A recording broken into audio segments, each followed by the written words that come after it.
आज हम जो पाठ एक साथ पढ़ रहे हैं वह अब्राहम के वंशज इसहाक की वंशावली के बारे में बताता है।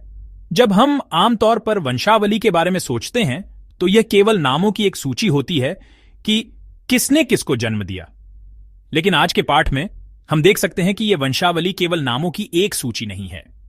यहां वंशावली के रूप में अनुवादित इब्रानी शब्द तोलेदोत है, जो उत्पत्ति की पूरी पुस्तक में बार बार आने वाला एक महत्वपूर्ण साहित्यिक उपकरण है। उत्पत्ति में कुल 10 तोलेदोत आते हैं, 5 बार 1 से 11 अध्याय तक के आदिम इतिहास में और 5 बार 12 से 50 अध्याय तक के कुलपतियों की कहानी में तोलेदोत आता है। इस तोलेदोत का दिखना प्रत्येक व्यक्ति और घटना की एक नई शुरुआत का संकेत देता है। इसलिए बाइबल के विद्वान उत्पत्ति को वंशावली की पुस्तक भी कहते हैं। तोलेदोत का मूल अर्थ जन्म, वंश, पीढ़ी और उत्पत्ति है। इसका मतलब केवल वंश नहीं है, बल्कि यह एक धर्मशास्त्रीय संकेत है जो परमेश्वर की एक नई पीढ़ी, परमेश्वर के नए वंश, परमेश्वर के नए जन्म और परमेश्वर के नए इतिहास की शुरुआत की घोषणा करता है। उत्पत्ति 12 से चली आ रही अब्राहम की कहानी उत्पत्ति 25 के पहले भाग में समाप्त हो गई। इसका मतलब है कि अब्राहम का जीवन समाप्त हो गया है और आज का पाठ अब पूरी तरह से अब्राहम के बेटे इसहाक की कहानी शुरू कर रहा है। इसलिए आज का पाठ इसे इसहाक की वंशावली के रूप में व्यक्त कर रहा है। इस हिस्से में बाइबल हमें एक विषय प्रस्तुत करती है जिस पर हमें आने वाली कहानी में ध्यान देना चाहिए। वह विषय परमेश्वर की पूर्ण संप्रभुता है। इसहाक और रिबका को संतान पैदा करने में एक बहुत ही गंभीर समस्या का सामना करना पड़ा। वह थी बांझपन की समस्या। आज भी एक जीवन को गर्भ में धारण करना मानव के क्षेत्र से परे है। इसके अलावा भले ही परमेश्वर ने अब्राहम से वादा किया था कि तेरे वंशज आकाश के तारों और पृथ्वी की धूल के समान होंगे, वाचा के उस वंशज इसहाक के परिवार में लंबे समय तक कोई संतान नहीं थी। जैसा कि हमने आज के पाठ में पढ़ा, एसाव और याकूब का जन्म तब हुआ जब इसहाक 60 साल का था। इसहाक ने 40 साल की उम्र में शादी की थी। इसका मतलब है कि 20 साल तक कोई बच्चा नहीं था। रिबका को सारा की तरह ही बांझपन का दर्द झेलना पड़ा। मोरिया पर्वत की घटना के माध्यम से परमेश्वर की प्रतिज्ञा का व्यक्तिगत रूप से अनुभव करने वाले इसहाक के लिए भी वर्तमान वास्तविकता एक निराशाजनक वास्तविकता रही होगी। मोरिया पर्वत की घटना में परमेश्वर द्वारा तैयार किए गए मेमने से मिलने की घटना का सीधे अनुभव करने वाला इसहाक था, लेकिन फिर भी उसकी वास्तविकता में परमेश्वर की प्रतिज्ञा के ठोस रूप से पूरा न होने की प्रतीक्षा का समय हताशा का समय चल रहा था। इस तरह परमेश्वर की प्रतिज्ञा को थामे रहने वाले विश्वास के लोगों और विश्वास के समुदाय को कभी-कभी समझ से बाहर दुख और प्रतीक्षा के समय का सामना करना पड़ता है। चाहे हम कितना भी विश्वास करें, अनुभव करें और निर्णय लें, वास्तविकता की दीवार के सामने हम कभी-कभी निराशा महसूस करने के क्षण का सामना करते हैं। ऐसे समय में हमें कैसे प्रतिक्रिया करनी चाहिए? मैं चाहूंगा कि हम आज के पाठ के 21वें पद को एक साथ पढ़ें। वाचा प्राप्त करने वाले इसहाक की प्रतिक्रिया क्या थी? वह थी प्रार्थना करना, यहोवा से विनती करना। इसहाक ने अपने पिता अब्राहम की तरह प्रतिक्रिया नहीं की। जब वाचा का वंशज जारी नहीं रहा तो उसके पिता अब्राहम ने क्या चुना? उसने एक विदेशी महिला हाजिरा को लेकर मानवीय तरीके से परमेश्वर की प्रतिज्ञा को पूरा करने की कोशिश की और इस प्रक्रिया में परिवार को बड़ी कठिनाई का सामना करना पड़ा। लेकिन इसहाक ने ऐसा नहीं किया। उसने परमेश्वर को खोजा, उसने परमेश्वर से मांगा।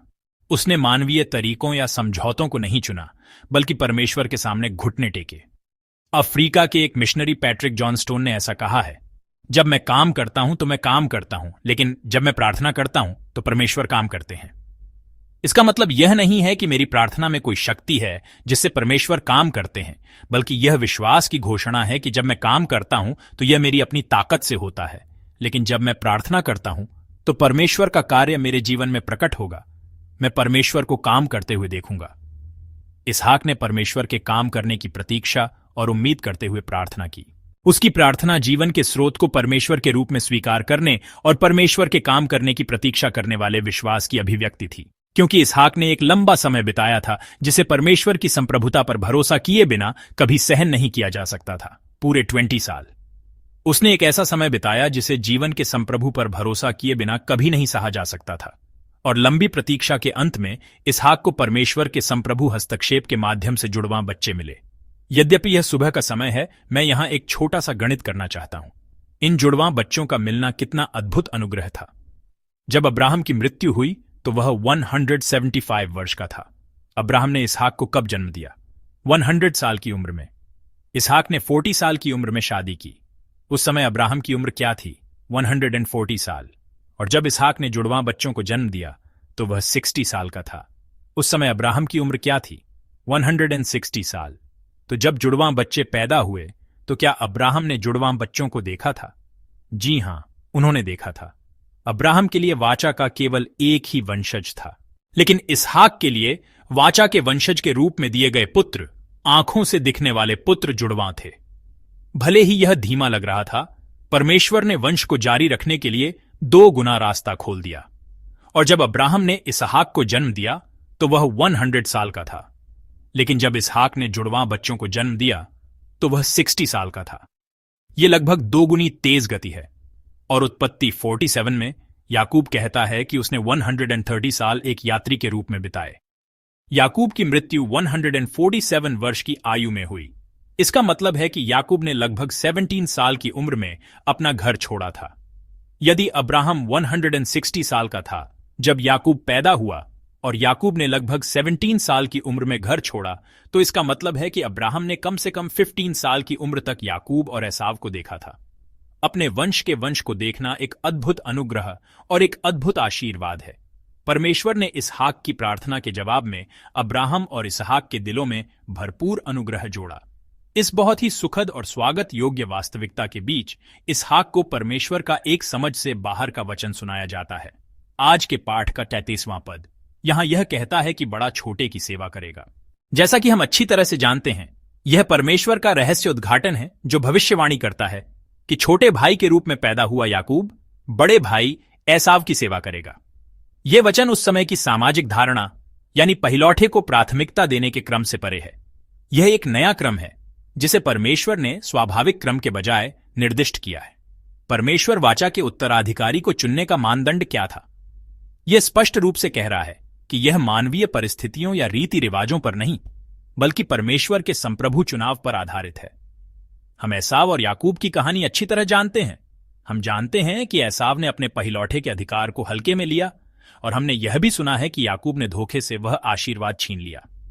यह कहा जा सकता है कि उसने पहिलौठे के अधिकार की उपेक्षा की, लेकिन यह कहना भी मुश्किल है कि याकूब को इसलिए चुना गया क्योंकि वह धर्मी था या नैतिक रूप से श्रेष्ठ था, बल्कि मानवीय रूप से याकूब एक अधिक चालाक चरित्र हो सकता है। फिर भी परमेश्वर ने याकूब को क्यों चुना, हम सब कुछ नहीं जान सकते। केवल इतना ही कि परमेश्वर ने संप्रभुता से ऐसा आदेश दिया। केवल परमेश्वर की संप्रभुता के कारण के अलावा हमारे पास कहने के लिए कुछ नहीं है। यह अद्भुत चुनाव यह प्रकट करने के लिए नहीं है कि परमेश्वर एक बेतुका चुनाव करते हैं।